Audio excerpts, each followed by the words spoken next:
Good morning, everyone. What is going on? We are back again with episode 72 of the South Florida Gamers Podcast. I'm your host, Silverback Senpai, and joining me around the round table is co-host Waluigi and AJ. Dudes.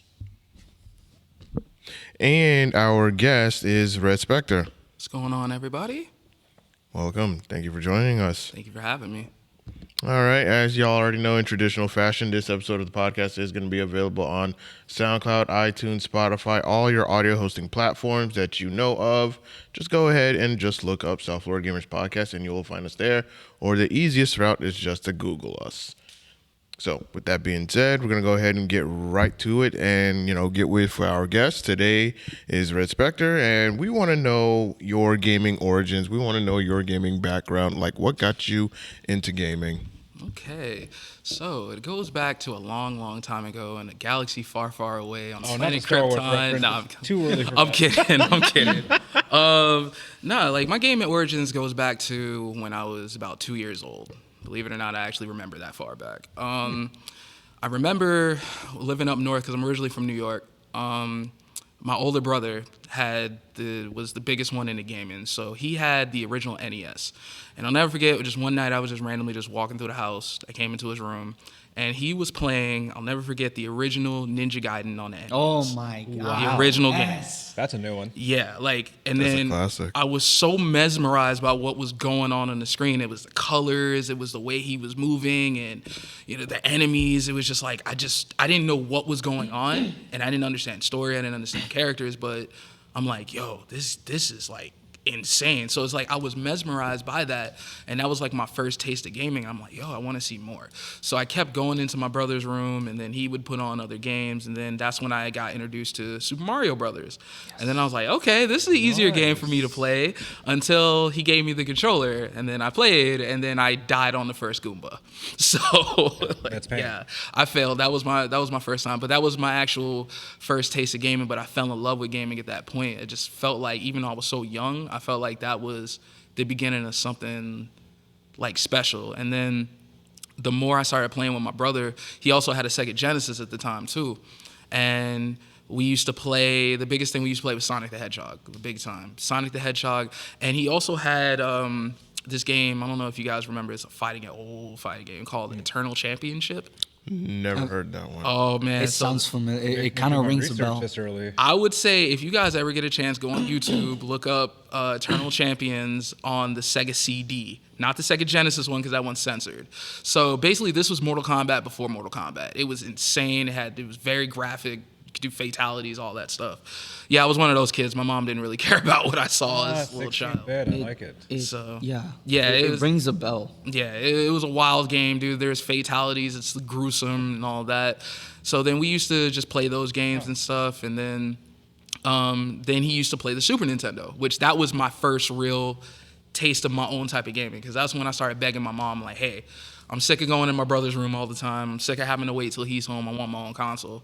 And, it was tough for my mom at the time. She was a single mom of like two of us and stuff, but she made it happen for Christmas. Oh. So my very first console was a Super Nintendo, I'll never forget. And it came with F-Zero, the original F-Zero game. That was my first main game myself. And she also bought me Donkey Kong Country. Yes. Ooh. And we all know this one, if you old school, Lion King.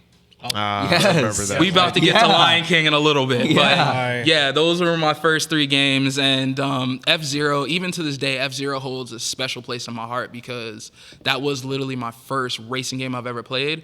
And the way that game was created on that system was it had the full 3D effect on something that was so limited at the time. It's like you really felt like you were on that course. And then when you take damage in that game, it makes you feel that. I used to get scared when my car blew up because it makes this loud explosion. They make you feel like you really just died. Yeah. So that's why I'm to this day, Nintendo, I don't know what y'all doing. Please give us this game back. I want F-Zero and stuff. But yeah, then of course Donkey Kong Country Returns, that's a classic. That's an OG. We all know that's one of the best Donkey Kongs ever made. And Lion King. So I'm playing this game as 4 years old, right? Play the first level, little Simba, jumping eating the bugs, jumping on stuff or whatever. You fight the first hyena. He's a little difficult. You beat him. Cool. Second level, I can't wait to be king. I, to this day, still have PTSD on that damn level. Because there is a part, and I'm sure anyone that's played Lion King knows this part. There's a part where you get onto an ostrich, and you're going through, and it's instructing you what to do. You have to, the arrow means jump, the arrow down means duck. And then there's one random spot where it has 2 arrows. When you're 4 years old, you don't understand what that means. So basically what it means is you have to double jump, where you have to jump with the ostrich, and then you have to jump with Simba, and you have to literally go right through this branch, but you have to do it perfectly. And how the hitbox is, it doesn't make any sense. So you'll end up hitting that branch and dying every single time. To this day, I struggle with that level. Like, God, yeah, it's insane. Oh my. Yeah, Lion King was a difficult game, growing up playing it and whatnot. And even myself, I struggled with that game when I was young, and I feel your pain because I went through that, and that shit wasn't fun. It really wasn't fun. Like, when people say that, video games are difficult now, I'm like, you don't know what suffering was back then. Yeah, no. Yeah. They don't know the struggle of leaving your console on for 3 days because you can't save a game. They don't know. Oh my. They don't know that struggle at all. The Like, autosave was it? This is before the days of memory cards. This is when you literally had to leave it on to keep continue, or you had to have a passcode. Yep. Which only certain games did that. Like I think Konami games a lot of the times did that, where you can do like a passcode to get back into it. And but yeah, like when I was younger and stuff, it was a lot of the adventure games that I really liked. I didn't really get into fighting games until like later. But one of my first tastes of like playing a fighting game that I really, really loved was Mortal Kombat. My first Mortal Kombat I ever played was Mortal Kombat 2. And I loved the violence. As a young child, I was just into it, and I just always thought it was a cool thing. And then that was when my brother bought the original Mortal Kombat 3. Now, they're not Ultimate Mortal Kombat 3. A lot of people forget this one even exists. Yeah. So before Ultimate, there was a version of Mortal Kombat called Mortal Kombat 3. And a lot of people were upset when the game came out because it didn't feature a lot of the characters people were used to. It didn't have Mainly Raiden. Scorpion. Yep. Mainly Scorpion. It didn't have him. And then they had the Cyber Ninjas. That was the first time they introduced them. Yeah. So you had Cyrax, you had Sector, you had Smoke. They didn't have Johnny Cage. That was like a big thing that people hated. Like, Oh, yeah. no He one was liked one of that. the only No characters. Melina, no Katana.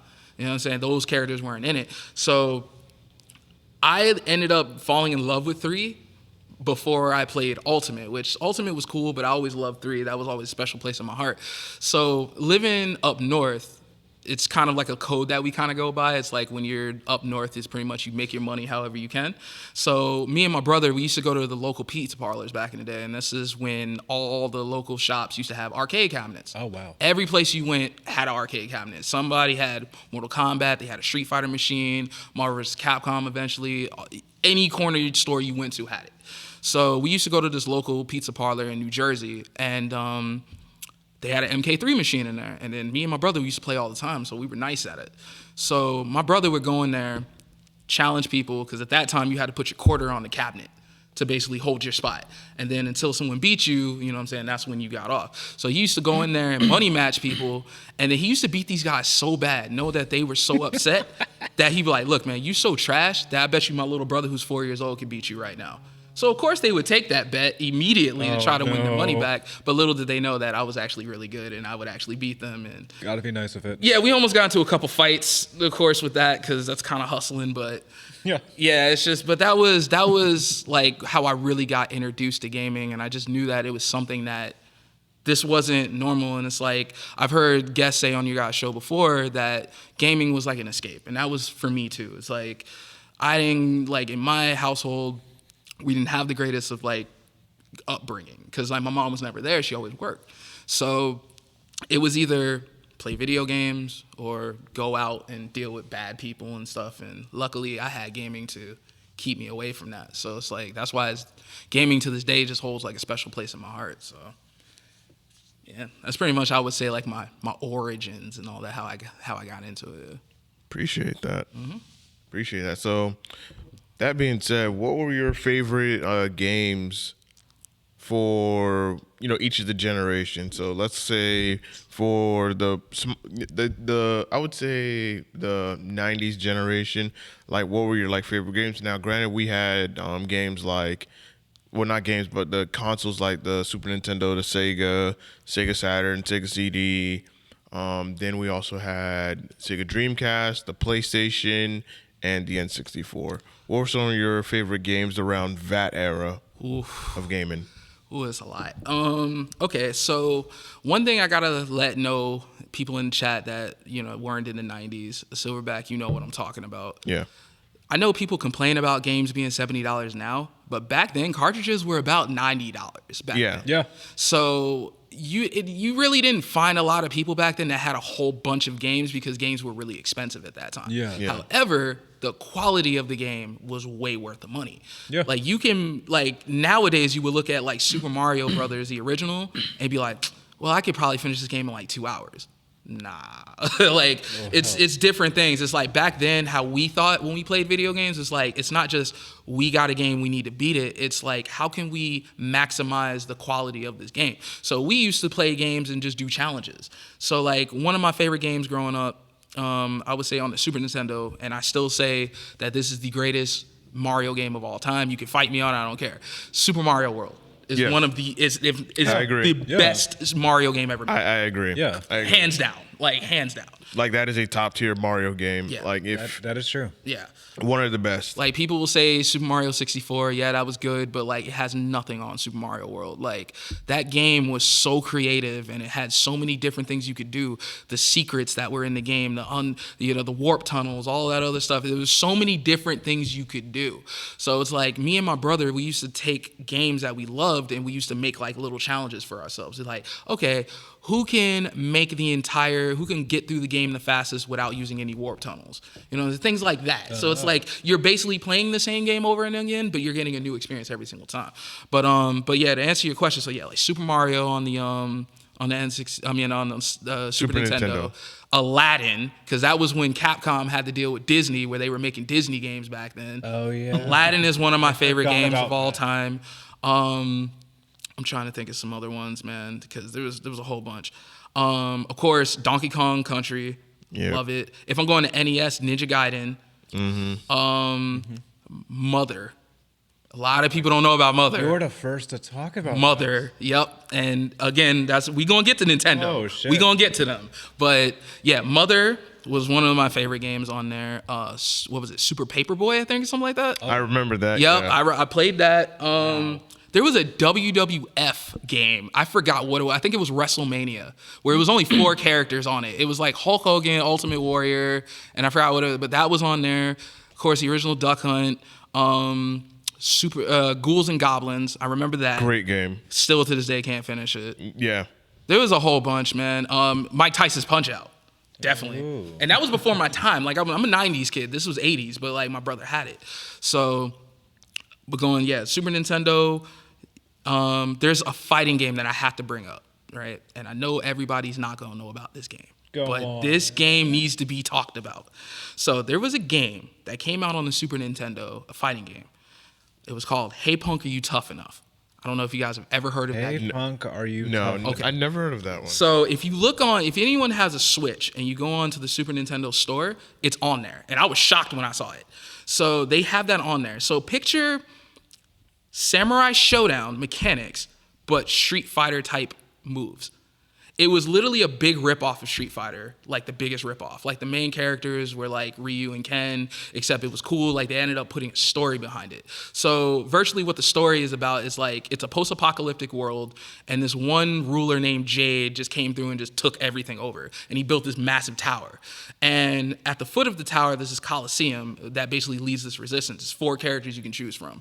In the beginning of the game, you have to fight through a little tournament. Whoever wins is the one that goes into the tower and challenges Jade at the top. So there's an actual story mode to it. And then the cool thing about it is, as you go up higher and higher in the tower, your powers develop. Like your fireballs will get bigger. You'll get more damage on your abilities as you go on and all that. Dude, the game is amazing. So The thing about it though is it doesn't have combos. That's why I say it's very similar to Samurai Showdown. It's more about critical hits. And but I will sit there and say right now, I can easily say this, that game had one of the greatest soundtracks of all time. That music, like all about it was just so good. The characters were great, and I would love for that game to somehow get a remake, because I think with that story mode and how that progression, I've never seen a fighting game to this day do that, where you literally level up your character as you go through the main story mode. Like, it was insane. That was one of my favorite on there. It's so weird seeing the health bars are they're on the side. They're vertical. Yeah. That throws me off as a person just not knowing this. Dude, it's crazy. And then I did more research too. It was made by a company named Jollyco. And in Japan, the name of this game is called Dead Dance. Yeah, you're correct. Yeah, so in Japan, the game was actually more violent. They had blood and everything in the Japanese version. But then when it came to America, they cut all that stuff out. This is interesting. Yeah, dude, I'm telling you, a lot of people don't know about it. It's the only reason I found out about it is because my brother at his school, he had a substitute teacher that was a game tester. So we ended up getting a lot of games early. We actually ended up getting NBA Jam when it first came out, because this guy had the testing. What?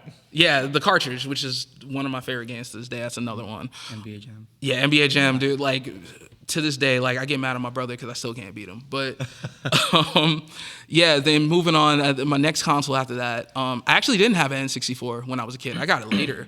My first one after that was a Sega Saturn, and that was Virtua Fighter 2. Nice.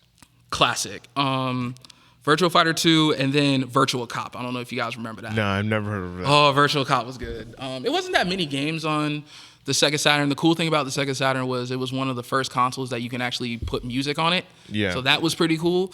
But again, that was around the time when Sega was kind of going downhill with the consoles. Yeah, they were experimenting with a whole bunch of different stuff. Yeah. To make gaming unique in a way.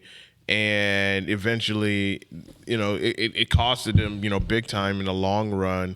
And they decided that, instead of, making consoles, we would rather just be a publisher of just games and just support all these different companies that were in competition. I was like, hey, we're Sega, we'll make games for PlayStation, we'll make games for Nintendo, we'll make games for Xbox, and still be in business, which they are still to this day. Yeah. Sega, in my opinion, Sega doesn't get enough credit for what they've done for gaming, because they have. And then the cool thing I love about Sega is they are so welcoming to their modders. They are so open to the people that love their games that made mods of it. I think what was the Sonic game that they made? Was it Sonic Mania? The one where that was literally originally a mod of the original Sonic games, but they hired them to make that game for them. It's like a complete. I think it was Sonic Mania. I think it was called. But Sega is just they're really good with that. And then after the Sega Saturn, I ended up getting a PlayStation 1, which of course we had to have the Spyro. Gotta have Spyro. Fuck yeah. Yeah. Tekken 3. Didn't know what the hell I was doing, but I picked Eddie Gordo and I won every single time. That's all I know. That's what everyone does. That's all I know. Unit there, bro. Couldn't play with no other character but Eddie Gordo, but I whooped ass. That's all that mattered. That is true. Didn't really play too much on my PlayStation 1. That was when I started upgrading to the PlayStation 2. That's when my real gaming stuff started. My career started going, because that's when I started getting into shooters. PS2. Yeah, the PS2 era is goated because It's so good. So many games that came out in the PS2. A lot of them, a good number of them were hidden gems that people really did not know about, or they never heard about it. But the PS2 era back in the days, that's one of my favorite times of gaming. And you also had the early capabilities of playing some of these games online as well. And, for those that know my story, and with SOCOM, that's how I got started. SOCOM was so good, dude. SOCOM is one of the greatest military shooters of all time. I don't know if you guys ever used to watch G4 Tech TV back in the day. Yep, I did. Yeah. Back in 2004 time, I used to stay on that, man. Then I remember they had this show on there called Arena. And Arena, they used to actually have different games they would play. They also played Guilty Gear on there too. I think it was one of the old ones, but probably double X accent. It was one of the older Plus R, ones, most yeah. likely. And they had SOCOM. They would play SOCOM at the end. And snap. dude, those matches at SOCOM get heated. Like, Yeah, that sounds. yo, I'm watching this is like at 14 years old, and I'm just like, yo, this is like the greatest game of all time. Like, why do not more people play this? And that was actually when I started loving like getting my taste of shooters. I became a huge shooters fan like around that time. Oh yeah. So at that time on PlayStation, I ended up kind of getting a little decent PC, but I was still on dial-up. And I know a lot of people don't even know what dial-up is, but that's struggle city right there. Yeah. Yes, it is. That struggle city, especially you trying to game on a dial-up connection, 56K, not happening. Pain. So I originally played Halo, Combat Evolved on the PC. That was like my first taste of like competitive shooting and stuff, and I was so good. That was when I started being known as Halo Kid 221. That was my original name. And it was so much fun. We used to be on this chat called Xfire. That's really old too. That was like before your Discord and all that. So it was like early version of that. And then I ended up moving to Counter-Strike. Counter-Strike is one of my favorite shooting games of all time. It's just a game that is, you got to know what you're doing if you're playing that game. Like, that's not a game that anyone can just pick up and play. Yeah. And even to this day, it's like if you stop playing, it's like you'll still like downgrade. It's just they change it so much and all of that. And then of course I was always a huge Call of Duty fan, but I'm better than these fake fans out here that say they've been playing Call of Duty since day one, which is lies. Yeah. Like all those people that be like, yeah, I've been playing Call of Duty since the beginning. Well, what's your first one? Call of Duty 4 Modern Warfare? Get out of my face. Yeah. And no, if Call of Duty 4 was your first game, hell, if Call of Duty 2 on the console, what was that? World's Finest Hour or something like that, whatever. Yeah. If that was your first Big Red 1, get out of my face. I'm talking about I played 1999 Call of Duty 1 with health bars, with health packs, all that. You are a real OG fan if you played that. You know what I'm saying? Like, y'all didn't know the hype when Call of Duty 4 got announced. Like, I lost my stuff when I saw All Gillied Up for the first time, because it was cool to see it go from World War II to modern.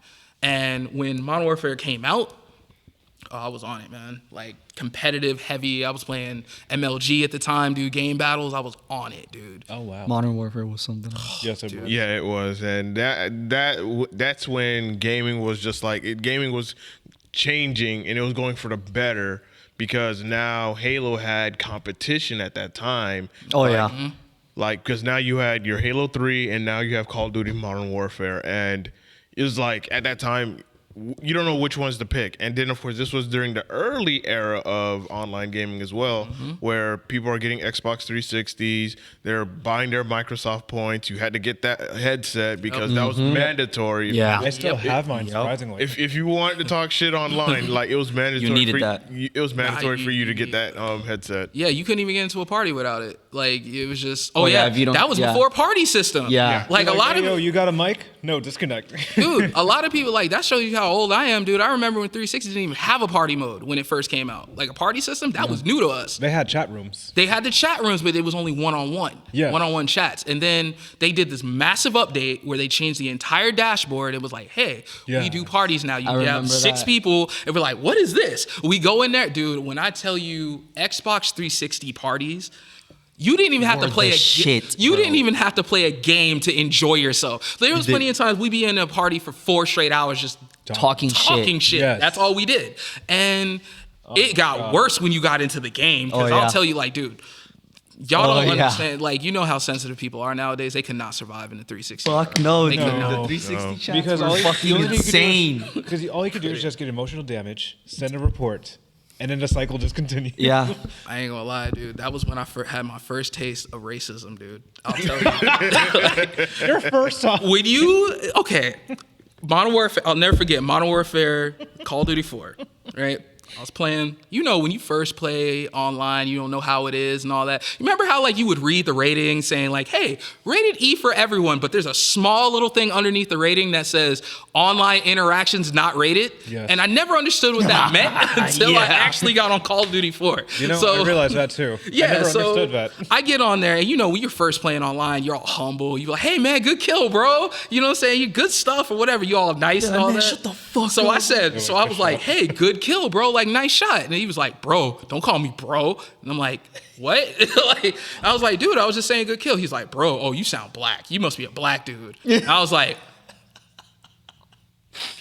I literally was just there, like, with my headset. I'm like, And he was like, yeah, man, I can't stand the black people, whatever. That's all you guys say is bro. I'm like, Dude, that's just hard to process at first. I couldn't do it because that was my first time ever experiencing that. Bro, like, I've heard that's- stories, but like, I'm never like, I felt like I was back in the 60s at that point, dude. I was like, You were introduced to a whole new era. I'm You're like, just am I supposed to join my lobby and like separate it from other people? Like, is this Yeah. segregation? Like, what's going on? And then I got so mad because you get upset immediately. You're like, you know what? Fuck you and all that stuff. And then you realize, and when you start playing with other people, like you get your squad in together, they start talking this shit right back. And they're like, look, if they give it to you, you got to give it back. Oh, hell yeah. That's when I learned how to have thick skin in those I think chat lobbies. that should be like a mandatory thing. Just get into Modern Warfare parties. That's how you build. Dude, thick I skin. remember, like, I know you guys remember playing Call of Duty, man, where you party up, right? You know how, like, before it's matchmaking, it just puts you in the lobby with your team by itself. When it's matching, you know, you hear the little music, you see your emblems going and all that stuff, and you hear boom, and then as soon as you drop in, N-word, all this, like, F you. I'm like, bro, what is going on? Man, I can understand that. Then people just playing their music right out. Dude. Oh my god, Oh, and gosh. fucking headset too. And like children crying in the corner, or they're just getting yelled at. I'm just like, Or the best one, you hear their smoke detector alarm going off Oh because, my God. because they need to change out the battery. yes. Guilty. Guilty. Like, that might be a stereotype, but it's true. We don't change our freaking batteries. Nobody does. You get somebody else to. Because nobody feels like getting on the chair and going up there, untwisting it. Nobody feel like doing that. Nah. I got that problem in my apartment right now, man. That thing hasn't been changed in like 3 months, and I don't feel like getting up there and change it. It's fine. I just, like, you get used to it eventually where you can just sleep through it. It's fine. Yeah. It's like, it's not a big deal. But yeah, like, those lobbies and stuff. So, like, because I feel like 2007, around that time, was the golden era of shooters. Yes. Because you had Halo, you had Gears of War, you Yep. had Call of Duty. Yep. And then for your racing fanatics, you had Forza. But still, it's like we remember those 3 games. Those were the big 3 at that point. Yeah. So, like, that was when I got into it. But then I started realizing that I'm like, you know what? Like, I'm really nice at these shooting games and all that. But the one thing that always would piss me off is, like, I would be with good people, but, like, nobody would ever take it seriously because I really wanted to compete. And I'm like, you know what? This fucking sucks. So then one night I was just going through MLG game battles, which I don't know if you guys remember that. I remember. Yeah. Yep. I was going through and I was looking at the different games that, like, they offer, and I saw Street Fighter HD Turbo Remix on there. And I had just bought that game because I love Street Fighter 2. That's one of my favorite fighting games of all time. And I'm like, wait, they got that on here? I can actually do game battles in Street Fighter? Got my first taste of that. So I was like, all right, shit, I'm nice at it. Now let me define my definition of being nice. So I was one of them stupid people where I was so used to not playing fighting games online. I never played any fighting games online at that time. I was used to just going through arcade mode, busting the computer's ass on hard mode, and I thought I was nice. Oh, no. So, yeah. So I did the same thing with Street Fighter 2 HD Turbo Remix. I get online, I get on a game battles where I actually have to play in the real person.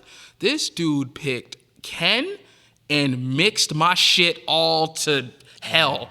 And I was just like, what? Like, the computer don't do this. Like, how do I stop this or whatever? And it's like, then I did another match. I got destroyed or whatever. I was just getting freed up, dude, like bad. And then I was getting upset because I'm like, dude, what the hell? Like, how are these people this good? And then luckily, one of the guys that I played, he actually mentored me. He was like, no, dude, let me show you exactly what you're doing wrong. And that's when I finally learned how to play a fighting game the real way. Yeah. Like, he taught me footsies. He taught me when to DP, when not to do this, negative frames and all that. He literally taught me that at that point. So then when my mind awakened at that point, that was when I started falling in love with fighting games from there on. That was when I started getting into it. And then after Street Fighter, that was when Street Fighter 4 came out. Great era. Yeah, so I consider myself an 09er. I'm one of those. So I figured. Street Fighter 4. Street Fighter 4. That was a moment in history that completely changed like the fighting game era because that was like I would say for me and for a lot of people it was like the first time playing a fighting game online. Yeah. Yep. Yeah. I agree. Like, and then the cool thing about it was now that was when online fighting games were really coming into its own at that point. It's like now it's like this is the standard now. This is how you're training for tournaments. Yeah. You got to play online. even at that time, we didn't care about lag and all that other stuff. We just wanted to play. You know Yeah. what I mean, most of the time we still met up locally anyway and played, but it was like if we wanted to like learn a matchup, we went online and played that. Yeah. So it was like, but the thing that killed me was I was really good in vanilla and I was really good in super. But when Ultra came out, that's when I kind of lost my interest in it because I'm going to tell you why. There was a special game that came out in 2011. You want to know what that game was? Mortal Kombat 9. I knew you were gonna say that. Every fucking time, bro. Every fucking time. Mortal Kombat I don't even have to look at 9. AJ. I just knew already. That right there is one of my favorite fighting games of all time. That is one of the only fighting games I will ever sit there and say that I live in West Palm, that I was the nicest Ermac in West Palm, and I will say that now. No one in West Palm could beat me. And that, you guys can check the stats on that one. Nobody in West Palm could Crazy beat me. he says that, 'cause The I only was the people that best could beat Ermac me in Miami. at those tournaments were people from Miami and down south. That's it, because they zone out. Damn. Which I can't fucking I should have really gotten into all the tournaments back then, because I probably would have faced you, because I was an Ermac main. Like, because I don't know if you guys And ever... I'm an Ermac main in Mortal Kombat 9. And that's why another reason I was so happy I get a chance to beat you finally, because I know you always talk about like Raiden. how much you love Ermac, and then me, I was Ermac game back then, dude. Like Yeah. Ermac and cheese all day. So it's like, the fact is like with Ermac, right? I played Ermac differently. A lot of people would play Ermac kind of like zone and kind of like mid screen and all that. Nah, I played Rushdown with Ermac. And I was out of my mind to do that. And this was after he got nerfed, when he became a C tier character. But like my thing was, and I have a philosophy, and I hope Herbs is in the chat because I say this all the time. Play your mid tiers, play your low tiers. The reason why is because guess what? Most of these people don't lab that. They don't know. They don't know how to beat up characters that you're not used to seeing commonly at all. And that was what helped me a lot when I used to play Ermac. A lot of people weren't used to seeing him. Yep. Or if they were used to seeing him, they were used to you playing a certain way. Yeah. So like when I'm playing a Johnny Cage, who's an S tier character that is used to just, hey, I'm just gonna bully you with forward 2 all day, and then I'm gonna just red kick you if you try to zone out, and then I'm back on you again. You know what I did? I'm out of my mind. I rushed Johnny Cage with Ermac. No one has ever done that. Big D has not done that. None of the good Ermac players you will ever meet will say rush Johnny Cage. But I did it because the main reason I did it is because they're not expecting that. Yeah. They don't know what to do. You know what I'm saying? You're thinking like, okay, well, I know that. So that's why labbing and learning your matchups was very important, because that's why my first thing that I did when I got good at MK9 was learn how to beat all the top tiers. Because once you learn how to beat them, you basically beat 90% of the players you're going against. Yep. Because everybody's going to play top tiers. That's it. It's just, and that's fighting games in general. And it's just it's wild, man. I miss MK9, man. I miss that fucking game miss so it too, much, man. dude. Like, yeah, man. Like that game right there, and like Silverback. Like I said, I know you're an Ermac player, man. Like, Yeah. you know our struggle. Yeah. Mike Hung Lao. The Test Your Might forums, dude. I was in. Oh, I love those. I was in there, dude. Did you do the duos as well, like duo teams, or just like Tag? strictly just You talking about Ermac? tag? Yeah. I would, but it was broken. Yes, it is. Tag Yeah. was stupid, dude. Yeah, Like- it's stupid fun, but man, it is like. But if you had smoke, you're done for. Like if someone had smoke, you're done. You talking about in the tag? Tag. Yeah, it's pretty stupid. I always tagged with Noob and Ermac. That was that's when I realized how toxic I can really be. Bro, Ermac's levitation is so underrated, dude. It like, is. it's so It is. dumb, It bro. is. It's so broken, It is. bro. Like, Toyota. but like, nah, man. But if we gonna talk about broken characters in MK9 and Silverback, I know you can back me up on this one, dude. Cyrax is the dumbest Bro, character yeah. ever made. Agreed. Bro, that is the. That dude, it pissed me off. Dude, as you guys can see, I still get annoyed over that character because, like, okay, that character was a Marvel character in Mortal Kombat, because literally all he was a 50-50, and if you guessed wrong, you died. Yeah. That's literally all it was. Yeah. Yeah. So Yeah. he was that broken, and it's a bomb trap setup. Yeah. If you guess wrong, you're eating 50% unblockable immediately. Yeah. And you guess wrong again, you're dead. Yeah. That's exactly how. That's why That- many people did that. That's why you had to learn the matchups against Cyrax players, because of the fact that you guess wrong, hey, you could punish them. If they guess wrong, you could punish them severely. But if they get it right, then it's just like, yeah, I'm pretty much done for. Yeah, it's insane, man. And I played with the best players, dude. Like on that again, that was the great thing about that era because a lot of players, like the tournaments were played on PlayStation, but a lot of the players still played on Xbox. Yeah, because it played better. It played better on the console. It didn't really lag did. as much. So it's like so I played with Kerbalicious, I played with CD Junior, I played with Tyrant, I played with Pig of the Hut, I played with all those great players back then. Except 16-bit, I played with him too, but she now. Sorry about that. 16-bit was so difficult to play against because how she played Katana was the most lame thing I have ever seen. Oh, no. It's like as soon as the round starts, she gets to the back with Katana and just throws fan after fan after fan after fan. Jet damage. I can't do anything. Like, one thing that I learned about Ermac eventually is he has no way to deal with zoners, like, at all. It's bad. And then when I really found out, like, I kind of had to retire at that point was when they released Kenshi. Because Kenshi was stupid in that game in terms of zoning. You couldn't do anything. That's literally equivalent to, like, an 8-2 matchup. You're not going to win. And I was too invested in Ermac to pick up another character. I wasn't going to do it at the time. That's when I was like, I retire. But it was a fun time. But then also Silverback, I know you can probably relate to this too. Funny thing about it, this was like when NRS community first started. I was one of the OGs. And I remember the one thing that brought us all together is because we had beef with the Marvel community at the time. We had big beef with Marvel 3 players, heavy at that time. We did not like each other. We still don't like each other. I will sit there and say on this podcast right now, Marvel 3 is one of the worst fighting games ever freaking made. That game is trash. If you try to defend it to me, you're irrelevant to me. I'm sorry. You cannot defend X Factor. That is the dumbest comeback mechanic I've ever seen in my entire life. That basically says, hey, let's give something to somebody who does not know what they're doing, that does not know footsies, that cannot come back on their own with any type of fighting game community skills. The only reason people like that game is because it's flashy, it looks nice, and that's it. Nobody has ever said one time that this game is a good fighting game. It's fun to watch, but that's it. That game is trash. If you have a game with Phoenix in it, if you try to justify Phoenix to me, You chose violence. you can't justify. You have to pick a team just to beat this woman. You chose violence. That's one. Nah, man, I'm sorry, dude. I go on my rants, bro. Like, if you guys think that four-faced buttons takes are bad, you haven't heard mine. Like, I'm unapologetic with this stuff, man. Like, Marvel 3 is just, it's for people that don't know what they're doing. Like, it's built for that. Like, I'm not saying that it's not difficult, because of course it is a little bit. I'm not saying that the people who play it and are good are not really good. They are legitimate players. I'm not saying that. But I have gone to tournaments, Marvel 3 tournaments, with Marvello.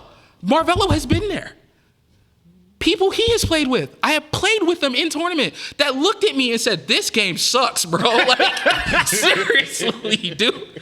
Like, I'll tell another quick story. It's like back in the day, around that time in South Florida, there was a Marvello should remember this too, because he was sponsored by them. There was a guy going around. He made this sponsor called Gamer University. I don't know if you guys remember this, a little bit back in that time. I don't. So Gamer University, he was strictly sponsoring a lot of Marvel players at the time. He had Marvello, he had Flocker, he had Tyson, and there was a couple other people he had sponsored, but these are really good Marvel players, like easily best in South Florida. Because if I'm not mistaken, Flocker 2 years later, after he got sponsored by them, won EVO.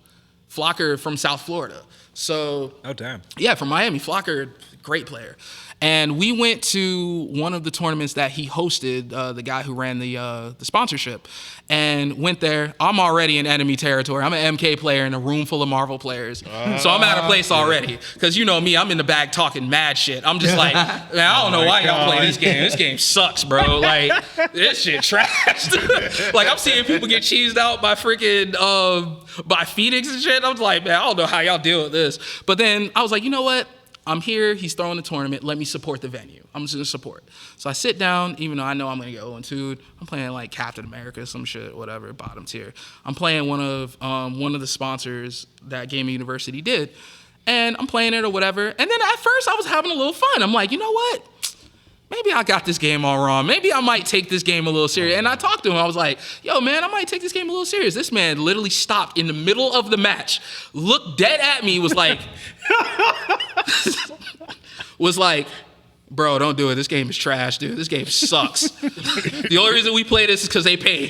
That's it. That's the only reason we play this game, dude. It's like That's a power move, bro, it's like, dude, we had so much beef, dude. It was ridiculous. And it still goes to this day, bro. Like, because there was so much beef with, like, when Chris G would come over to play Mortal Kombat, when Justin Wong came over to play, they were trying to sit there and say, like, see, we got Capcom players coming in your game running shit. Y'all can't do that in our game. Then it looks Sonic Fox winning over in the fucking Marvel Infinite and just straight washed Filipino champ. So it's like, we wanted our respect at that time, and we had to fight for that, because in that time, Mortal Kombat was not respected as a fighting game. Yeah, it wasn't. That does sound right. And that was just, you know, that's the old, that's old. But what NRS community has become now, it's like, it's sad, because like, I was one of the OGs in that scene when it first came up. And it was such a welcoming community at that time. We were all trying to help each other, because we knew it was us against the Capcom players at that point. Yep. So it's like, we had to stay together because we represent this scene, and we're already the small one. So we had to show out. And what I've seen NRS community come to now, it sickens me, man. It's like, it's so toxic, dude. They don't know what they're talking about. Like, a lot of people just hate on things. They get characters buffed and nerfed that don't need to, and all that other stuff. And then you got pioneers, man, that's trying to do things in those scenes that don't get the respect they do. Because I got to give a shout out to Herbs, man. Like, I remember when I first met Herbs a couple years ago, it was at an MK11 tournament at Versus when they were still around. And I remember he showed up, backpack on, he had his Twitch.tv shirt on.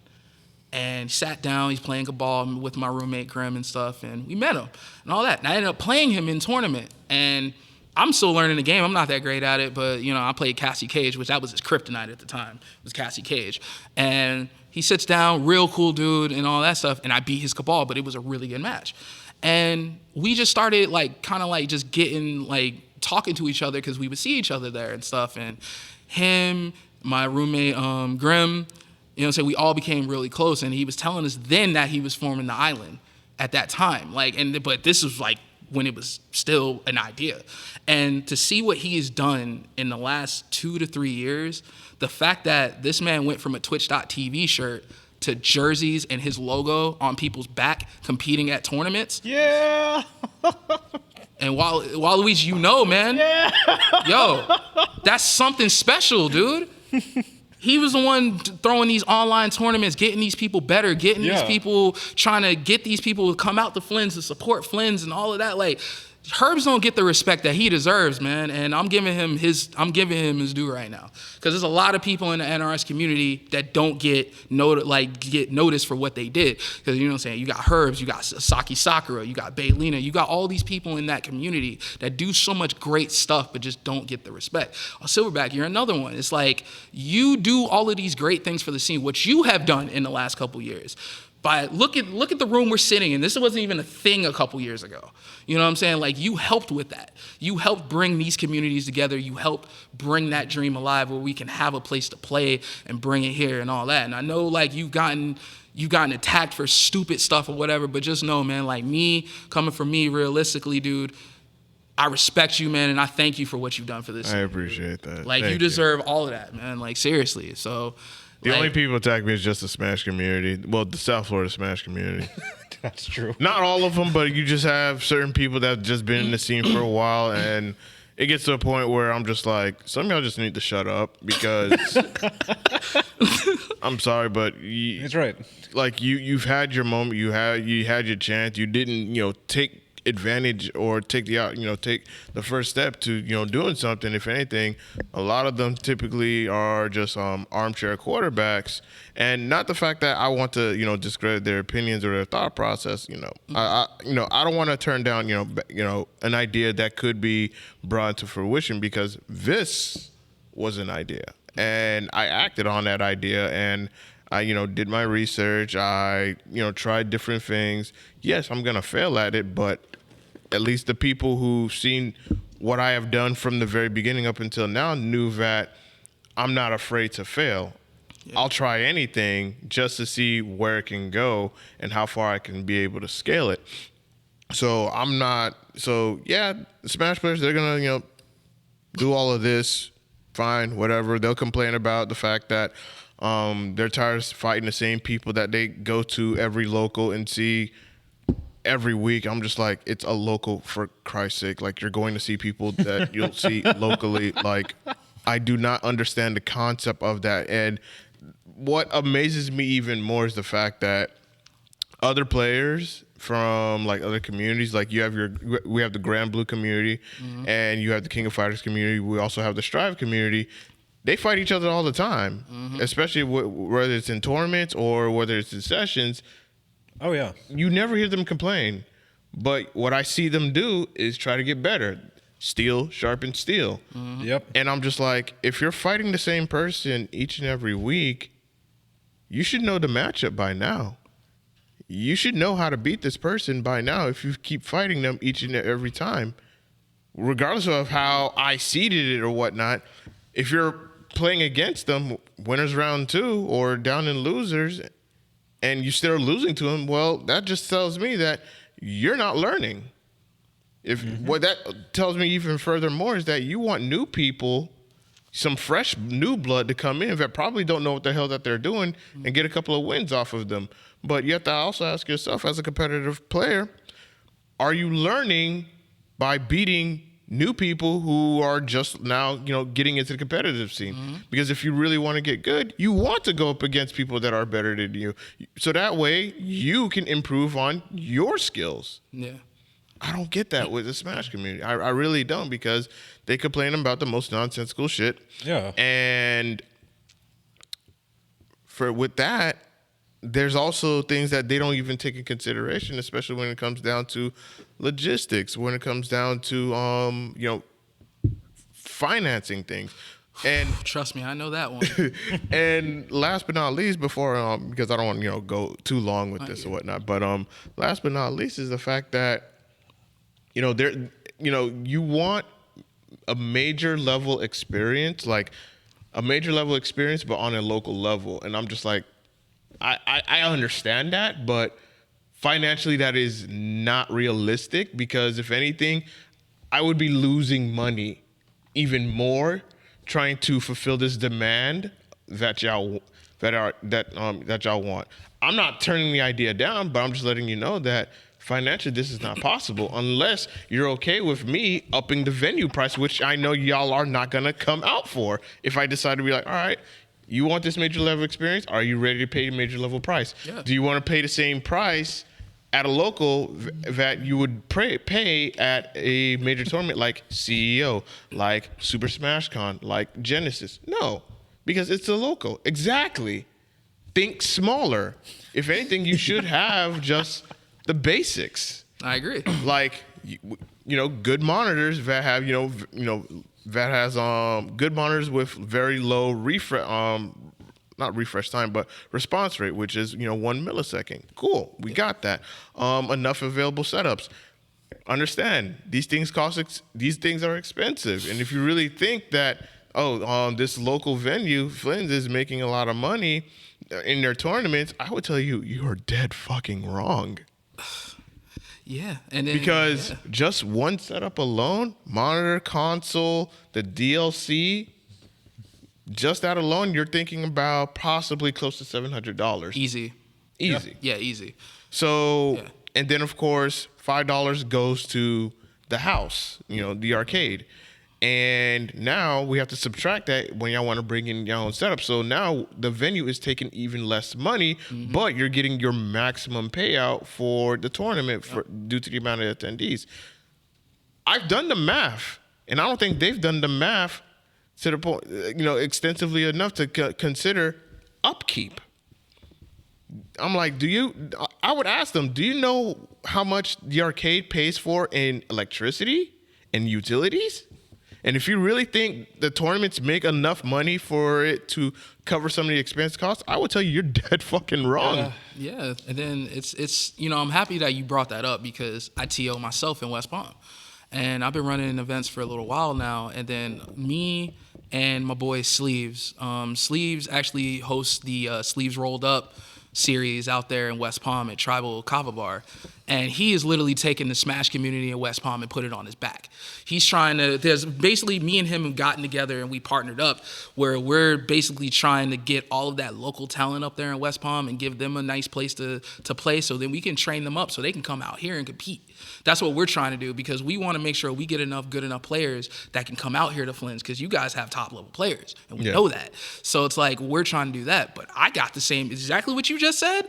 I'm going through the same problem myself. All I'm doing is making sure I'm trying to provide a venue. I'm trying to provide the right type of equipment. I'm trying to provide a place for these people to go because it's important to me because, look, when I was growing up, I didn't have those type of places to go to, have an outlet for gaming to keep me out of trouble or anything like that. And knowing now that I'm in a position where I can actually do that and help people, and because one thing that is never really talked about enough, in my opinion, is mental health in the FGC. Yeah. A lot of people go through something you can't even imagine, man. And then most of the time, they just want someone to be able to hang out with and enjoy themselves and all that. So me and Sleeves, we take pride in when we host our tournaments that, like, look, we're not doing this for the money. It's not about that at all. Yeah. We're doing this to get a family started, to get a community started, because we want to make sure that you guys have your outlet, whether it's staying out of trouble or just generally just being around some people to talk to, just kick it with and stuff. That's why we have a zero tolerance policy at our tournaments for no disrespect, anything like that. If you are disrespectful in any type of way, you're gone, because we don't play that. Because the issue is, and we have this huge issue in West Palm, man, there's a lot of people that do this. That's all they do. That's all talk. They will sit there and be like, yo, we don't have a place to play. Me and Sleeves, guess what? All right, we got you a place to play. Well, you don't have enough setups. Okay, guys, start bringing your setups. We can actually have more setups. Mm-hmm. We don't like the fact that it's at a kava bar. Why? Like, you know what I'm saying? So you mean to tell me that you would rather drive an hour out of your way to go into a sweaty apartment with 30 people packed into one area that you're hardly even getting a chance to play, but you mean to tell me you don't like this place because it's a kava bar? Okay, cool. They was like, well, we don't like kava and we shouldn't be forced. Okay, no problem. There's a way around that. That's why I implemented a venue fee, because if that's the way, then that means the venue will make money regardless on anyone that comes in, and you're not forced to have to drink kava or kratom. But then it's to the point it was like, oh, we just don't like that it's at a kava bar and stuff. So it's like one thing that me and Sleeves found out is like, look, I want to. Sorry to cut you off. I want to stop you right there because that's another thing people don't take into consideration. And I'm not saying this with people in FGC, but it's just more so with the Smash community. When it comes to these venues, they are not cheap. Nope. They are not cheap. And if you think that, hey, we could, rent out the space and use it or whatnot, understand that they're a business and they need to make money. Yep. And for those that are watching, for you guys are, here or whatnot, you already know I'm in charge of Fighter Fest, doing Fighter Fest 5, and we're not doing it here at the arcade because one of the big complaints that we got, and, it's not a, annoying complaint, but it's a legitimate concern, and it's something that I've also saw as well, is that fact that it gets crowded in here. Oh yeah, it gets real crowded in here, especially for our big tournaments and whatnot. So I said, all right, this year we're gonna find a venue and host the next Fighter Fest there, so that way it can accommodate the amount of people that we are expecting to get. And of course, if we tend to have a very big turnout, at least we have a venue space to accommodate that.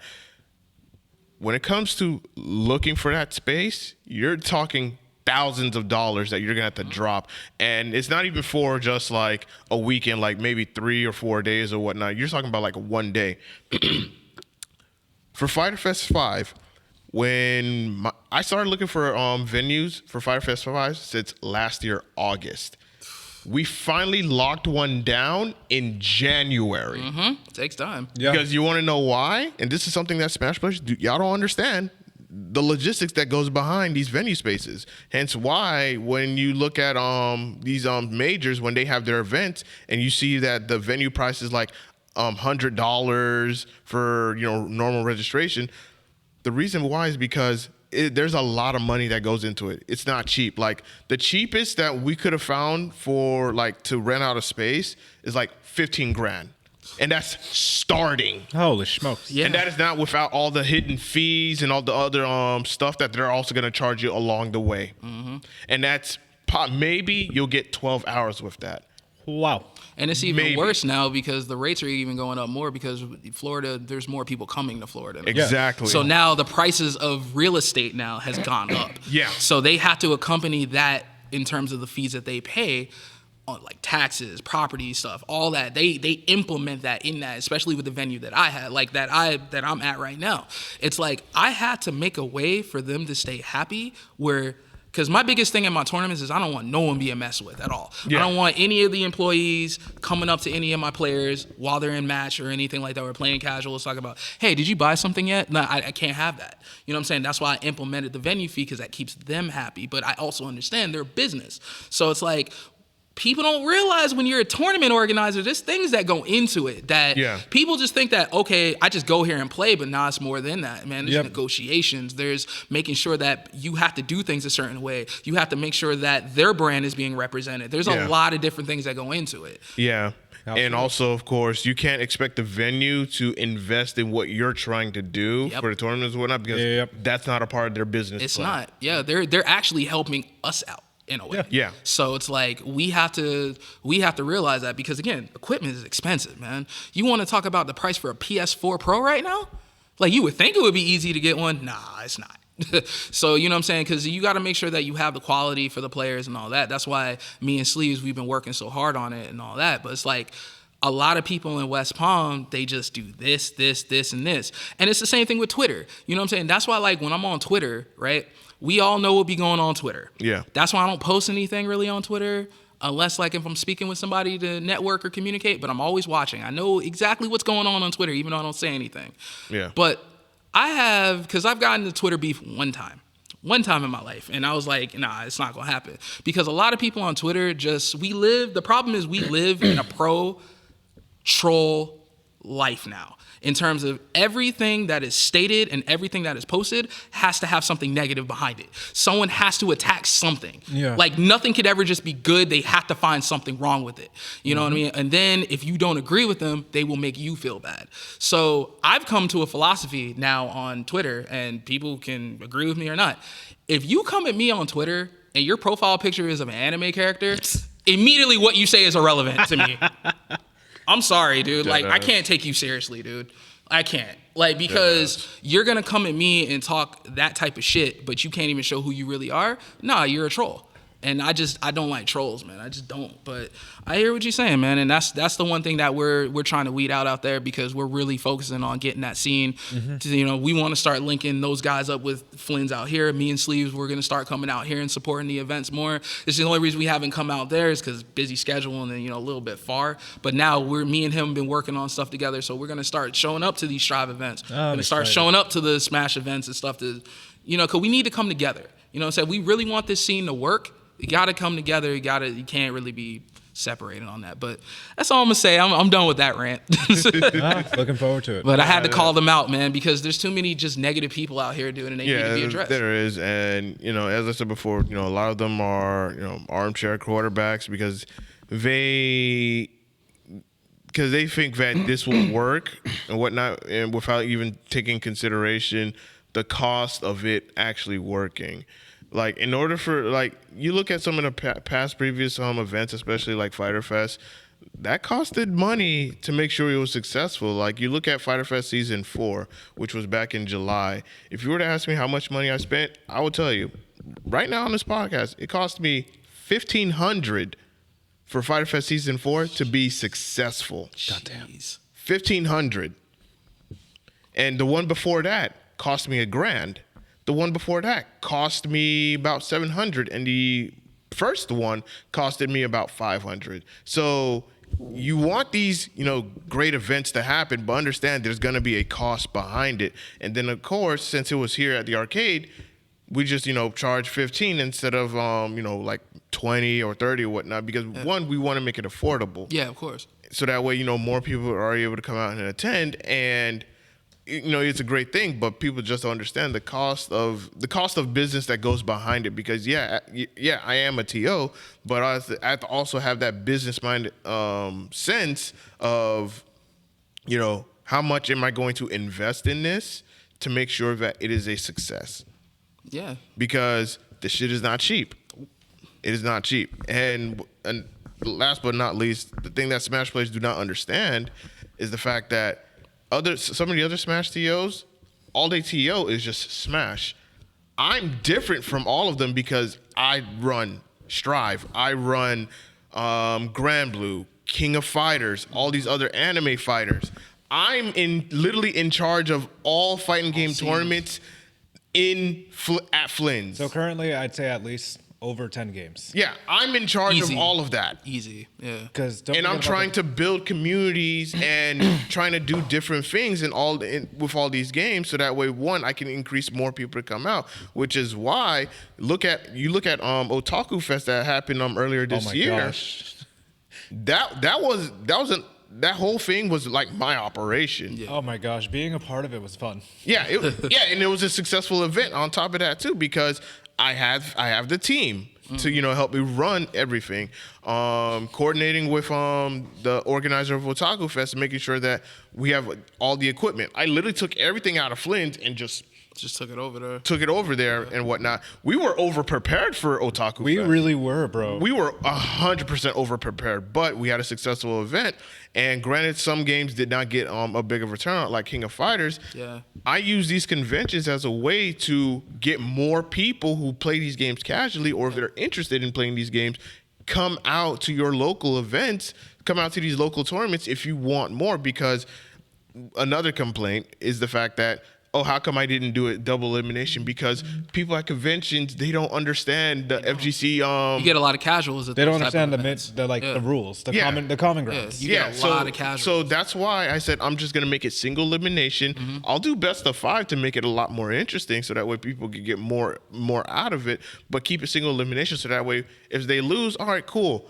See you next year. Go enjoy the rest of your con, because I'm not going to go through the headache of trying to look for people and DQ, because they don't want to stay in last and wait till, losers. Hey, they lost. Hey, enjoy your con. I'll see you next time. And some of them will message me privately on Instagram and be like, yo, I had a great time. Thank you for running the tournaments. Because one of the big complaints for convention tournaments is that a lot of them are hit or miss, and a lot of them tend to be, very bad or poorly ran. Yeah. So me coming into the convention scene and running tournaments for them, so that way they can get a great experience, will eventually get more people to come out. Oh, yeah. To their adventure. So that way now the convention is even getting more people to come out, and more people who are entering these tournaments, if they enjoy the experience, they're going to come out to Flynn's. They're going to want to go out and, check out these locals. I've seen it here with some of the Strive tournaments where I'm seeing familiar faces from Otaku Fest, and they come to Flynn's. Oh, yeah. I talked 2 people in. The formula works. It definitely does, yeah. And again, support your locals. That's the biggest thing. Like, a lot of people sleep on that. And I'm gonna be real. A lot of people that probably were complaining about it not being double elimination was probably because they're just not confident in their ability to be able to win a single elimination tournament. Yeah. Let's be real. A lot of people talk a good game, but they're not good. You know what I'm saying? So if they're not good, it's never on them. It has to be, well, the tournament organizer didn't seed us right, or the bracket wasn't set up right, or the console lagged on me, or the sky was green today, or it's just something. It's always excuses, and it's like they don't understand that. Look, this is how it is. This is how it's set up. And it's for the casuals. It's for the casuals. I'm catering to the casuals, so that way they enjoy the experience so much that they come out to the locals and want to compete competitively. You need to create a pipeline from casual to competitive, and I don't think people see that because they're thinking because they think that if we can give them the competitive experience at a casual event, that'll attract more people to come. No, you're going to deter a lot of them away because it's like you guys are just there to farm the event. Yeah. I agree. And it's just, but that's just that, we get into the tangent. Let's go into something a little bit more positive.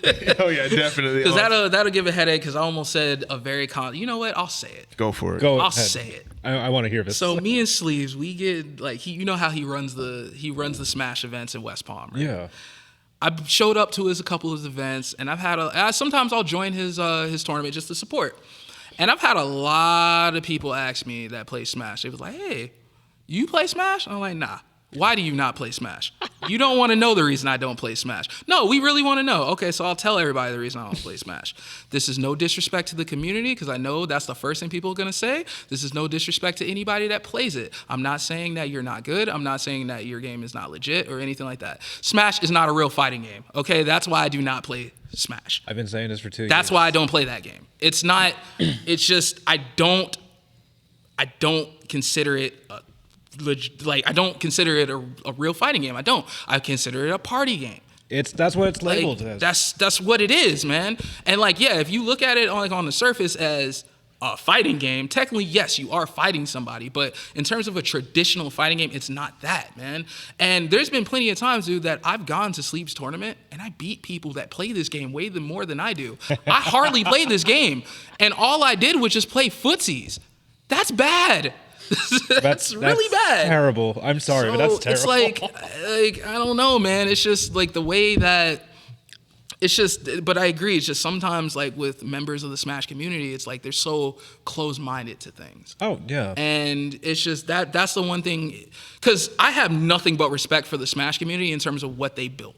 That is one of the most loyal fan bases I've ever seen, in one of the most loyal communities. I found out just recently, a couple weeks ago, they have a hierarchy of Smash. Yeah. Like they have different levels of tournament organizers that have like this whole Illuminati type system. Oh, yeah. It's crazy, dude. Oh, then there's also power ranking systems. Yes, power ranking systems. I didn't know what that was until 2 weeks ago. So that's why I'm like, no, and that's no disrespect to the Smash community. I respect everything they do. Subject. Because they make sure they keep that game alive, because Nintendo has abandoned y'all. I don't care what anyone says. Matter of fact, let's talk about Nintendo. I wanted to talk about them a little bit. So remember how I was talking about F-Zero back then a little bit? Yes. So where's my F-Zero at? Why has F-Zero not been re-released? Where's my new Earthbound or New Mother game? Where is that at? You know what I'm saying? Where Metroid at? Where are all these other games at? They've been ducking so many good titles just so you can keep their same franchises alive. I don't get it. Why? Like, we understand Mario is your moneymaker, Zelda is your moneymaker, Donkey Kong is your moneymaker. Like, they finally added an expansion pack to Mario Kart when it's been out for like, how long now? 3 years, 4 years? Since the Switch has been out, Mario Kart 8, they've always added an extra DLC. Like, they haven't added one since like maybe last month, but it's been like the past couple of years. They didn't even add new characters. I think they're adding new characters in like 4 or 8 different maps. But that doesn't mean shit if it's going to be like $25. I agree, and it's like that's like a bullshit season pass. Then I still, to this day, don't understand why this still works. How is there games on the Nintendo Switch Online store that's been out for 4 to 5 years and are still full priced? How is that possible? Like, Mario Odyssey is still $60. What? Like, I know it's a great game and all, but I'm like, 60? It is a great game. 60? No sales? No 30% off, no 25%, no Black Friday sale, no nothing? Nintendo just want to finesse people. That's what it is. Dude, it's ridiculous. And I'm going to tell you who else does it, but they're getting better. Capcom. Yeah. Capcom, for a while, they were going down a very dark road, dude, for a while. But they're starting to get back into it, because Devil May Cry worked out very, very well. I think Devil May Cry was very successful. Oh, yeah. What they've been doing with the Resident Evil series has been very, very well. Yeah. Monster Hunter. Mm-hmm. Oh, man. Oof. Monster Hunter World? Yes. Classic. OG classic. But, like, especially going back to the Resident Evil series, like, I still say that in terms of the last 2 years, the best game I will sit there and say I have played has been Resident Evil Village. Resident Evil Village is such a good game. I need to get into it. The biggest critique I have with it was just too short. That was my biggest problem. Really? It was just too short of a game.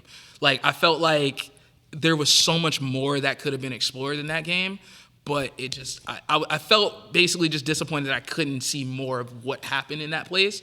And not giving away spoilers, but like, that game that year was Game of the Year, and I think it got beat out by, what was it, Take-Two or It Takes Two or something like that? That's what won Game of the Year. Yeah. And I was like, come on, man, nah, bro, like, no. Wait, It Takes Two went up against that? Yeah, and it won. And I was like, and everybody's like, oh, it's a great indie game. I played It Takes Two and I fucking loved it. It's a great game. I've no heard disrespect. nothing but great things. But I'm surprised it won over Resident Village. Evil. I'm like, dude, Village is way better. I'm sorry. It's just like, I don't like to say that because I always like to see the indie game win.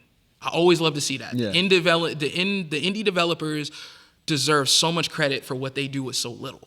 You know what I mean? But that right there, that's why I haven't really been rocking with the VGAs, man, for a few years, dude. Like, this was The last one. Because Especially the Elden Ring fucking Game of last- the Year? Nah, bro. I'm sorry. Nope.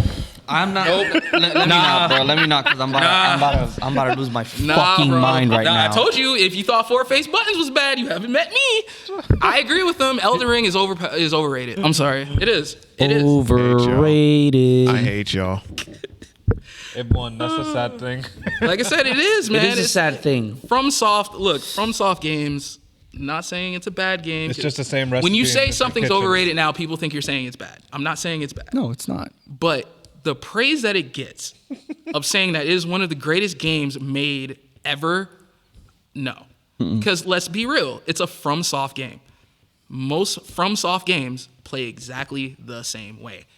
It still goes on the Soul system. It's just like Dark Souls, except it just has a new, fresh coat of paint. That's my opinion. I just feel like it's overrated. It's not bad. It's just overrated. Don't say that that is the greatest game of all time.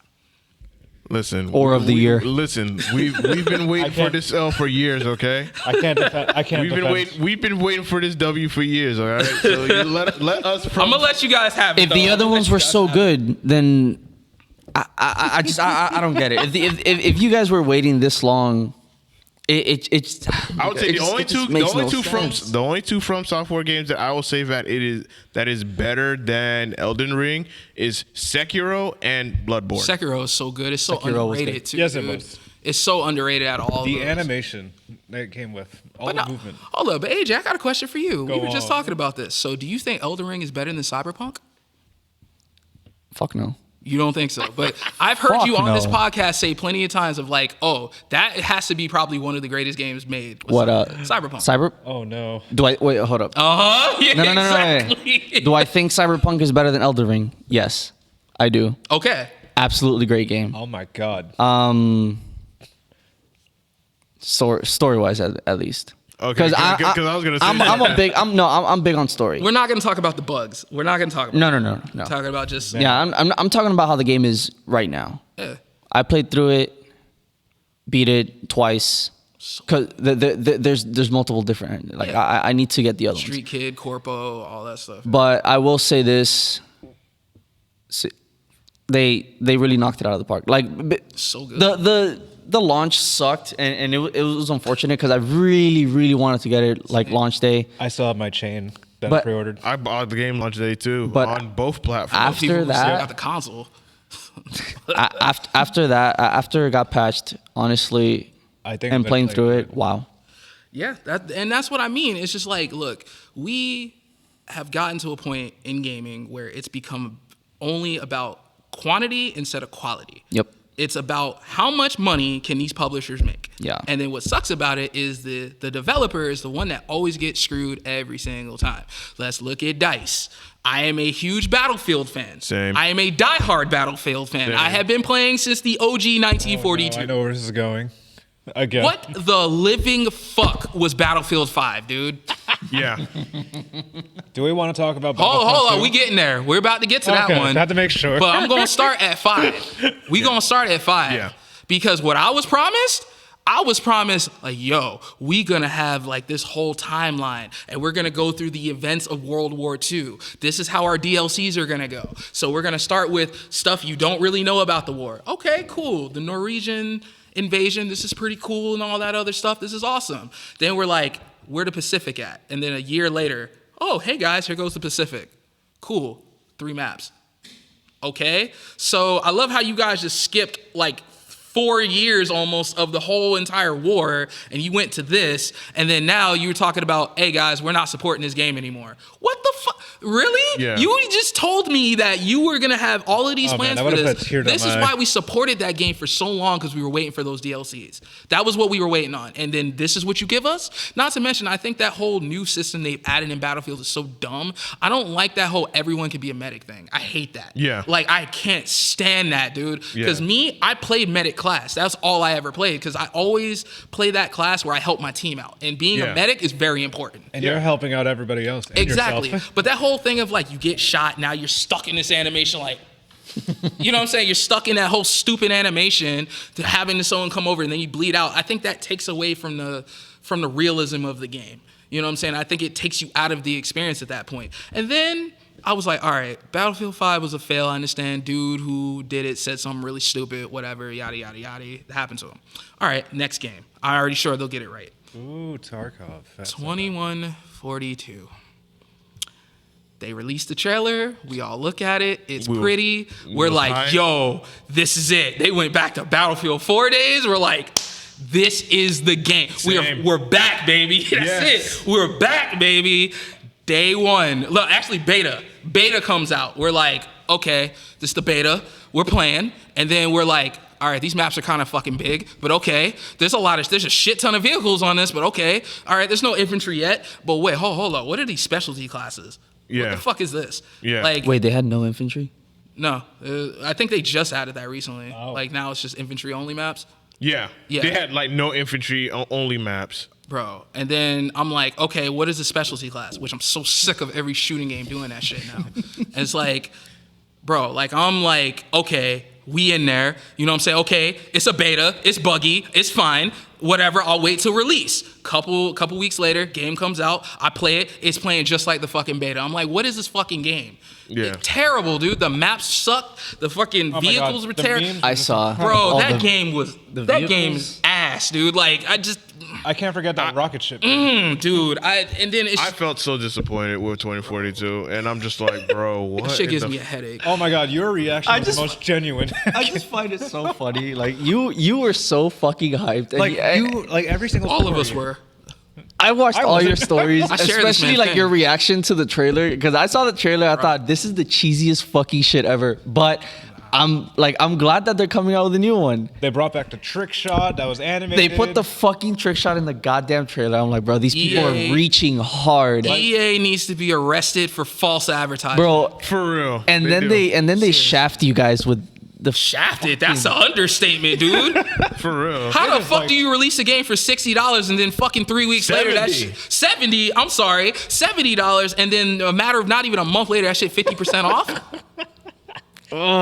Really? And then now you guys are already talking about the next Battlefield game? Nah, bro. Like, I'm sick of y'all screwing dice over, man. Because you did them dirty with freaking Star Wars Battlefront, and you did them bad with freaking Battlefield. that's Battlefront where was a whole ass scam. that's where I completely Dude. lost all. Bro. I wasn't even like a huge EA fan before that, but I did play Battlefront, and I noticed. You remember all the bullshit that was going on at the time. I was like, yeah, I can't. Everyone was asking me, oh, let's play Battlefront. I'm like, I can't fucking play Dude, this game. Battlefront 1 was so bare bones, dude. I was so hyped for that game because I played the OG Battlefront, and I love that game. Yeah. Same. And I'm a huge Star Wars fan. And then I'm like, okay, all right, whatever. This was their first time doing it. Whatever, it's EA. I expect them to fuck up. Okay, whatever. Then number 2 comes out, and I'm like, okay, perfect. That's all you need to do is, like, you know where you fucked up on the first one. You put all the stuff in the second one. I'm expecting space battles, intergalactic conquest, like we're talking about the original game that was on the original Xbox and PlayStation, right? Had more content than a fucking game made in when did it come out? Like 2018, something like that? 2019? Somewhere Find a date. How does an old game like that have more content than you? That doesn't make any sense at all. That's how games are nowadays. Bro, and it's just like, it's ridiculous. Yeah. 2017. Yeah. And then Yeah. also, like, because I remember that people would talk so much shit about Battlefield 1. And I'm going to a say, lot of people went back to Battlefield 1. They Dude, did.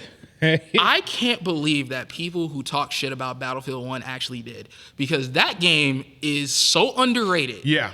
It's so good. Yeah. The fact that they not only were DICE the only one of all of those shooting like franchises to make it World War I. You're already taking a risk there. Yeah. Because, you know, people are going to already complain talking about, oh, we don't like these old weapons or whatever. And you're talking about World War I. Most of the weapons were bolt action. So it's like, Yeah. just historically speaking. And the fact that they took that gritty realism and literally made you feel like you were in a World War I battle, no game has done that since Yeah. then. Yeah. And Was there trench warfare and all that? yes, Yes. Oh, yes, shit, I didn't know. and it was chaotic. I've never really played Battlefield. It was I will admit amazing that. how they did it. Like even when you there's actually a level where if everyone, it's kind of like a hidden thing, but like if your whole entire team gets out of the trenches and starts rushing the other team, you hear a random whistle of like how they used to do it in World War One, where they would whistle for you to attack in no man's land, and then dude, it's insane, bro. Like that game is really good. And then another thing, like another reason I was hyped for 2142 was because Silverback. I don't know if you remember on PC back in the day, they had 2141. When they first went futuristic, Yeah. dude, that was one of the greatest games ever made, and people have not played it because it was on PC. But Yeah. yeah, I digress from that. Sorry, Yeah. that's another rant. Yeah, and granted, I would say like a couple of months ago, I did play Battlefield 2042, and I do see the changes, and of course there is an update to where now everything is class based, and I'm like, finally, you should have done this since day one, because you were trying to go off with this specialist shit that nobody didn't ask for, because you're literally taking away the original formula that made Battlefield. Mm-hmm.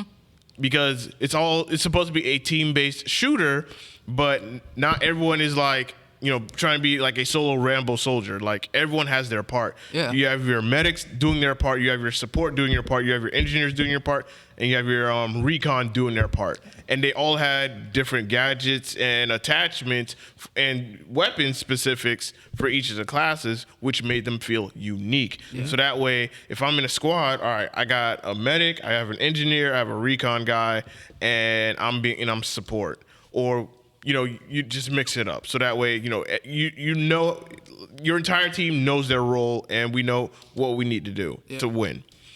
2042, they kind of fucked that one up at the very beginning. Yep. I wouldn't say they kind of fucked that up. No, they royally did fuck that up. They royally fucked it up. They decided to change it because it was like, okay, you know what? We're losing a lot of people, so let's go ahead and give them what they want. Let's give them the infantry only maps or whatnot, which they should have done. Let's give them the weapons from Battlefield Portal, where you can play some of the old classic games at, which Portal is a good thing, but the one thing that made me stop playing Portal was the fact that the Battlefield Bad Company 2 maps, where the buildings were destructible, once I shot a rocket to it, and after I didn't see like the hole or whatnot, I was just like, I'm out.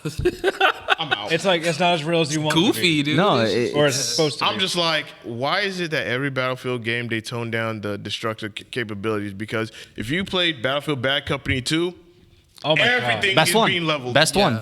Yeah, There's everything no can be place leveled. that's safe in Bad Company 2. No. Like you can't go nowhere and No. be safer. Yeah, I remember that. And again, you look at the hardware that was on. You talk about 360 days. That's limited hardware. Yeah. And it still was able to literally is. handle that. Yeah, But then, so what's the excuse now? exactly. It's like, and that's just, it's wild, man. But And then with the vehicles where you can just summon a vehicle from the air, I'm just like, I'd rather just the vehicle just be right there.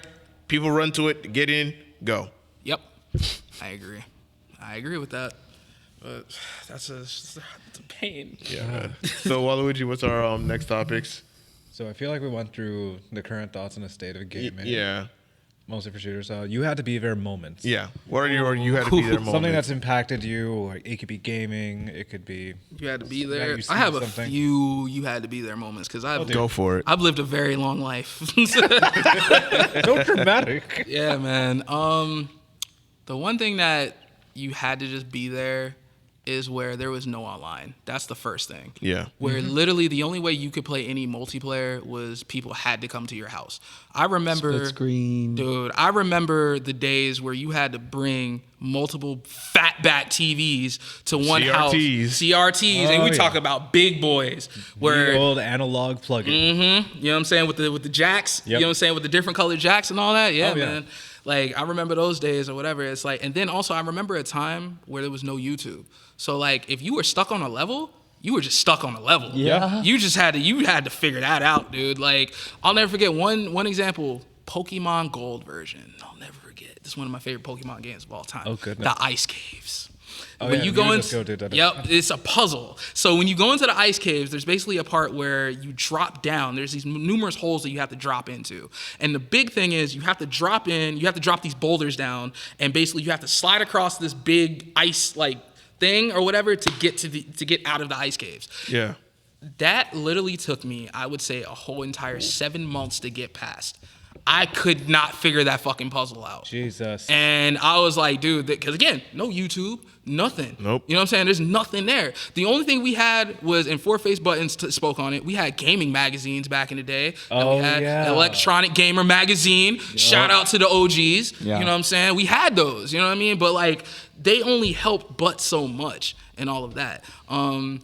That's something that we take like, you know, for granted now. It's just like the fact is like, you know, in order to figure things out, you had to figure it out on your own. Yeah. Them Pokemon puzzles were Bro, they were on back in the day without no internet, bro. You had to figure that shit out. They were on another level. Another thing you had to be at, I'm gonna say this for everybody, dude. You gotta experience a major or any type of like thing. Mine was Evo. I went to Evo in 2012. Oh, snap. One of the best experiences I've ever had in my life, man. Like, I went there to be around so many good players. And then this is, again, the 09 era. So, like, at that Evo, there was only one main screen. There wasn't, like, 5 different main screens where you can watch different tournaments. They only played Marvel on the main screen. And then the rest of the ballroom was just other games going on. Oh, that's how it was at that time. That's dope.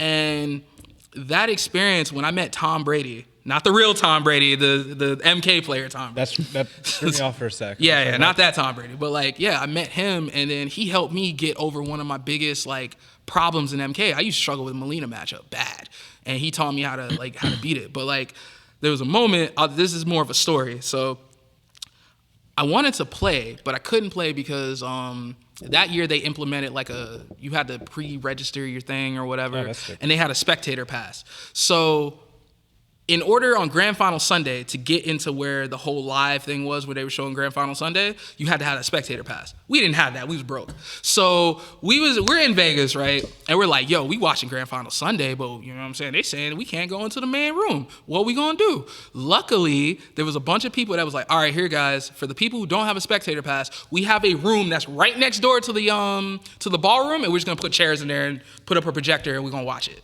So we were in there first thing in the morning. I think it started around like 10:30, and we watched every single game in that one room. Oh, snap. Until Street Fighter that night. When I tell you that to this day was the livest room I have ever been in my entire life. Because you're in a room full of Smash wasn't at Evo at that time. Sorry, Smash, please. Relief. You were in there with Guilty Gear players. You're in there with King of Fighters players. You're in there with Mortal Kombat players, Marvel 3 players. So you know we got beef in there at that time. So, dude, there was gambling going on. There was a lot of shit. Was that room? Is the real dude, question. it was. That I'm room telling must you, have bro. been hot. That room was no bigger. I swear to you, dude. It was smaller than this room, and it was a crap ton of chairs, dude. There was money being gambled. It was dude. We were all getting hyped for all the grand finals. It was the most hype. That is something you got to experience if you're if you are in the FGC, to be in a room that hype where the most minuscule thing happening on screen is like, oh, like it's just. Yeah, I can't describe it. You had to be there. It's like it was insane, dude. Like that was the one time I would sit there and say the communities all came together. Yeah. And we all had a great time and all of that. And then just again, Xbox Live chats, man. You had to be there. Like, because that's something we're never getting back, ever. Unfortunately. Like, I know Modern Warfare 2 is trying their hardest to bring it back, but it's not happening. Yeah, it's so, and you're lucky to even get it. yeah, you can't. Not in today, man. People too sensitive. Oh man, I got a side question. You ever played a game so good that you got invited from the other team so they can just cuss you out? That was Yes. me. That's been a me. Yes. Okay, I'm glad Yep. it's not me. I've gotten challenged to 1v1s just to cuss me out. I've had that happen. Oh no, I had a whole team roast me with slight racism and everything else, and then kick me off. They thought I was a hacker because I used to shoot my Desert Eagle fast. Because I used to just be rapid fire on my Desert Eagle. So people used to think I modded all the time. And yeah. Then the last thing I would sit there and say, this is more of just a funny story. So I was at a local tournament in 2012, right? I was at a Mortal Kombat tournament somewhere in like Fort Lauderdale that we were playing. And good tournament, good players and all that we were playing. And I always get nervous in tournament all the time. So like I get like jitters and my stomach. That's why I went to TON. I can't do competing anymore. So I'm sitting there, whatever. They call me up from a match. I'm like, okay, cool, bet. You know what I'm saying? I'm sitting down, feeling good. I'm feeling confident. We're doing our button checks and all that stuff. And you know, if you play in NRS community, when the button checks is a real thing, you got to do the button checks. Always. So we get there and we get to character select, right? out of nowhere, my stomach starts hurting like that. It felt like, bro, I got hit with a Dragon Ball Z punch in my gut. Like, I don't know what happened. Like, dude, my stomach was killing me, dude. And I'm literally at character select in the match. So at this point, I can't get up and go to the bathroom. I can't be like, hey, T.O., I gotta go take a shit. Can you hold this match real quick? Like, I can't. shit got real. Literally, shit got real at this point. So I'm like, dude, and you know what happens when your stomach start hurting? You start sweating and shit. It's like you start hallucinating. Yeah, it's like you start like you start trying to psych yourself out over the pain, just so you don't think about it and all that. So I'm like, bro, and I gotta go through 2 matches, dude. Like, come on. So dude picks Cabal, and I'm like, oh fuck, bro. That means I gotta take my time with this match. But fuck, bro, I can't do it, dude. I can't take my time. So you know what I do? I'm like, fuck it, I don't ever do this in tournament. I pick Johnny Cage. I was like, all right, dude, I gotta kill this dude quick. Like, we gonna figure this out because I got business I gotta handle. So I get into the game and we start, and immediately, because you know what Cabals will do, they back up and start machine gun blasting. They're just like, Oh, yeah. no. Nah, what I did is F all that red kick. Immediately in the corner, forward 2. That's all I kept doing. I just cheesed him with forward 2 the entire time he couldn't do it. That was the quickest 2-0 I've ever done in my entire life in tournament history. I probably ended that whole entire set probably within 5 minutes. Like, it was that quick. Nice. Bro, when I sat there and say I didn't even look at him or whatever, I was like, yo, good game. I'm out, bro. I headed out, and what made it worse, we were in a ballroom. So I had to go Jesus out and Christ. find the bathroom. Oh, no. I still get roasted to this day about that. You literally fought for your life, and that is some scary shit. Dude, it's Literally. tournament. Like, it's just, Like- the good thing is I won, but like, dude, Like, mine, I would be in the same position. I'd be freaking out. dude, I have so many stories, but like, that'll take. With Smash players now, there's no bathroom anymore. Well, they don't believe in. Oh, let me stop. Almost said something. We already know. We already know that Shut all up. too well. Let me shut up. Oh, my I goodness. don't want to get into it, man. I don't want to get into it. All right, so real quick before we wrap up, 2 things. Your pet peeves, and then shortly after that, your closing remarks. Okay, pet peeves in gaming. Okay, It could be anything. I am so sick I know what it of is. YouTube ruining fucking games before they release. Oh. I hate that. You know what? Yeah. I hate that. Yeah. That's a good one. Yeah. That's I hate leaks. I hate knowing about things before the game comes out. Yeah. So many people on Hogwarts Legacy before the game came out. 'cause of Dude, the I free hate release. it. Dude. I don't even It's I don't fuck with Harry stupid. Potter, but just like at least save it for the day the game comes out or a couple days. Yeah. I was tempted to just get the game just to piss people off more. Bro, People just farm for views and I likes. hate it, dude. I hate leakers, bro, especially fighting games where you're waiting on characters to be released. I hate that, dude. That takes all the hype out of it. Because I remember one hype thing about MKX. When we were waiting for all those characters to get released and all that stuff. my You had to wait God. for the stream and all that. That's hype. You know what I'm saying? I'm from a time where Game Informer was the only little information you got on the game coming up. So, like, I remember Grand Theft Auto San Andreas when that was released. The only reason I knew about that was because I didn't even know that was being made. I just got Game Informer and was like, new Grand Theft Auto. I'm, fuck? And I turned to that page. I'm like, yo. And it was only 2 pages. And I was like, yo, a new one's coming out. But yeah, that's a big pet peeve of mine. Leakers, YouTube. Another big pet peeve of mine is reboots. Why is there so many fucking reboots happening now? I know. Like, How do you feel about the Resident Evil 4 that's upcoming? It's been beaten to not death. needed. I know. Bro, They say why? It's a remake for some reason. Dude, I don't you believe didn't it. need to remake that game, dude. Like, you did. Like, They're like, oh yeah, there's gonna be some new characters in there. I'm like, Capcom, what the dude. fuck are you on? Capcom is just like Milking it. They're milking it. And then another pet peeve I have when you go to tournaments and hell, even conventions. This could be an anime convention. Why do people not believe in deodorant? You fucking right. I'm so glad. I'm asking that question. Matter of fact, I'm gonna look at the camera. Why do y'all not believe? Camera's there. Oh, why do y'all not believe in deodorant? It's something simple. It's compact. It fits in your bag, dude. Oh my god. Bro, that's all you need. Look, they even got spray if you don't want the white stuff getting on your shirt, dude. Come on. Like, I always bring deodorant with me just in you got case. to, dude. Like, these places be getting hot, dude. Like, Yeah. easily. You sweat that crap out immediately, man. I walked into, it was a otaku fest. I walked into this hentai panel, and my friend's glasses immediately Just fogged. fogged. Yeah, I'm like, it's that I'm bad. getting the fuck out of That's here. not- And I was that's not wearing a humidity, leather that's jacket. humidity right It was there. cold that weekend. Yeah. And in the halls, it was pretty chilly. I walk in there, leather jacket, instantly hot. I'm like, I'm going back outside. This is fucking ridiculous. And it smelled so bad. It's like, why? Like, dude, it's so bad, dude. Like, especially like just conventions, just in general, dude. It's like, why? But I'll go to my last pet peeve that I really, really have, and you guys talk on this like every single week. Stop releasing games 30% created, Bro. Yep. Stop it and charging us full price for it. Bro. I'm sick of that, dude. My God. I'm sick of that. Like that's some bullshit right there, dude. Like, I'm being hustled. Like, you're literally giving me, it's like a sandwich, bro. It's like you go order a sandwich. They're like, okay, you want a sandwich? What do you want on your sandwich? I was like, I want my condiments, you know what I'm saying? I want my lettuce, tomato. I want a nice sized sandwich for this price, right? Okay, $10. You pay the man $10. This man gives you bread and some lettuce. Fuck is my sandwich? You know what I'm saying? It's like, oh, don't worry, we'll give the rest to you like in about an hour. Yeah. But I already done paid for like a full sandwich. You know what I'm saying? Like, Exactly. yeah, they got to stop with that, dude. Like, that's becoming ridiculous, dude. Like, it's insane. But yeah, I would say those are like my biggest like gaming pet peeves. Understandable. Those are good. Those are actually good. And trolls, I hate them.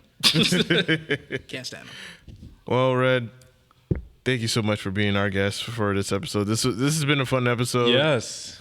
There's a lot that we could, of course, go on, but our time's gonna be cut short, unfortunately.